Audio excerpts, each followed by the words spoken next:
partir de hoje, em todas as quartas-feiras, o Jornal da Manhã passa a realizar uma entrevista ao vivo sobre o tema Carreira e Sucesso. Nesse primeiro dia do novo quadro, vamos falar da importância de um coach no momento de decisões importantes sobre diversos âmbitos, como, por exemplo, em relação ao cenário no mercado de trabalho. Para isso, a gente conversa agora ao vivo com o nosso novo colaborador, o professor e coach Luciano Zanqueta. Bom dia, obrigado pela presença e a estreia aqui no Jornal da Manhã. Bom dia, Antônio, para mim é um prazer. Bom dia a você que está nos assistindo. É uma honra estar aqui falando de temas tão importantes ligados à carreira. Inicialmente, por favor, explique para a gente e até diferencie, porque a gente ouve muito essa palavra coach, e aí tem mais duas relacionadas e parecidas, o tal do coach e o coaching. Isso. Que palavras são essas, a origem dessas palavras e o que elas significam? O coaching é o processo de treinamento que acontece entre o coach e o coachee. O coach é o profissional, o coachee é o cliente. Essa palavra coaching, ela vem desde a Idade Média, coaching, onde os coachees, que eram os condutores de carruagens, que levavam os seus passageiros entre um ponto ao outro.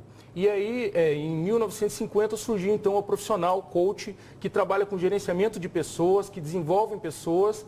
E esse profissional também ainda mantém a essência da origem da palavra da Idade Média. Ele é responsável para levar o coachee do estado atual até o estado desejado, de um ponto ao outro. E para isso ele se utiliza de diversos recursos, ferramentas, instrumentos vindos de diversas áreas da ciência, como por exemplo da psicologia, da administração, da hipnose e da neurolinguística e de tantas outras áreas. Esses instrumentos no processo de coaching são utilizados para que o coachee tenha os resultados esperados e chegue ao sucesso, seja na sua carreira, seja na sua vida pessoal, em todos os âmbitos da sua vida. Falando desse profissional, o coach, como que ele orienta pessoas de diversas áreas no mercado de trabalho? Seja aí, por exemplo, desde um picolezeiro, um microempreendedor individual, passando por um jornalista ou até um piloto de avião. Como é que vocês orientam diferentes profissionais?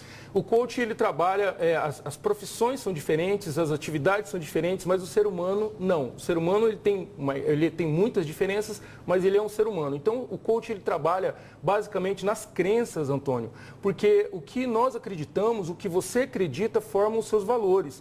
E os seus valores influenciam diretamente as suas decisões, que influenciam diretamente os seus resultados.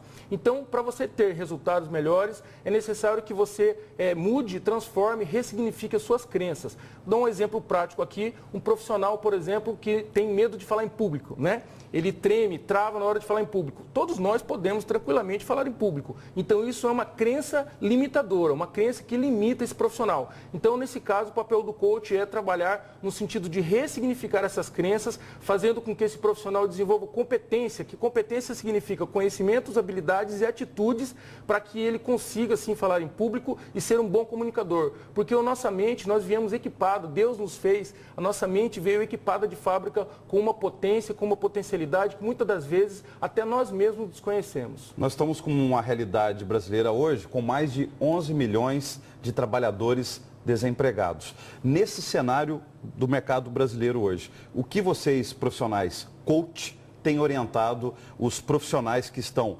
tanto empregados quanto desempregados para enfrentar essa situação no país? O primeiro ponto é pensar de forma estratégica, pensar diferente. Por quê?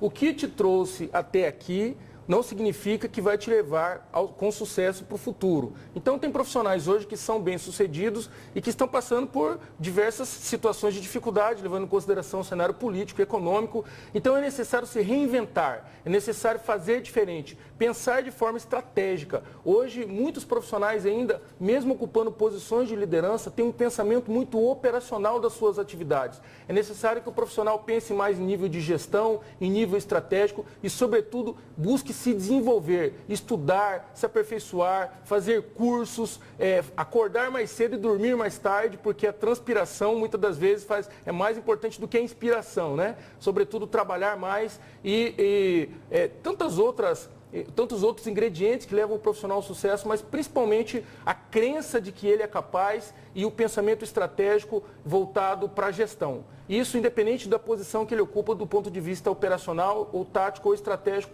em qualquer organização. Esta consultoria, esse coaching que é dado pelo profissional coach ao cliente coachee dura quanto tempo, no mínimo? Qual que é o tempo mínimo dessa consultoria? Existem diversos tipos de coaching. Tem o coaching formal, que é feito num coachitório, onde aproximadamente acontecem 10 sessões. O profissional, o coach contrata o coach e essa sessão acontece aproximadamente em 10 sessões, em cada sessão aproximadamente de 4 horas, em 40 horas de curso. Esse é um trabalho mais focado, mais específico. Mas também tem um outro coaching informal, onde o coach trabalha com treinamentos nas empresas. E é possível você aplicar técnicas de coach até no corredor, no cafezinho, com o colaborador. Essa orientação que vocês dão, ela acontece individualmente ou pode ser coletiva?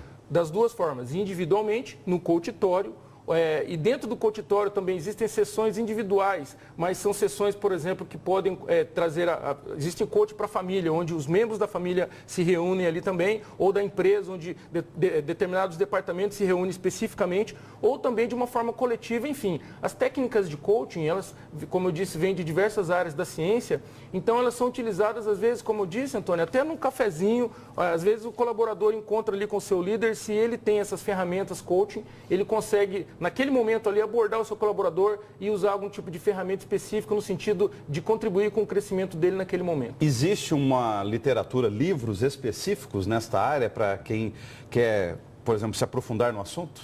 Existem diversas literaturas, não apenas na área de coaching, mas também como o coaching reúne diversas ciências de várias áreas, de outras áreas que contribuem também. E, se você me permite, eu indicaria aqui algumas delas. Você que está querendo saber mais a respeito do assunto, procure ler, por exemplo, Como Fazer Amigos e Influenciar Pessoas, é um livro muito bom. Como uma dificuldade que muitos profissionais têm de falar em público, Como Falar em Público e Influenciar Pessoas, também é um outro livro muito bom, dentre outros. Marketing Lateral, Pensamento Estratégico, Estratégia do Oceano Azul e muitos outros que são literaturas que realmente enriquecem e nós precisamos, né, Antônio, sermos leitores mais assíduos. Né? Muito obrigado e até semana que vem. Eu que agradeço, muito obrigado a você que nos assistiu.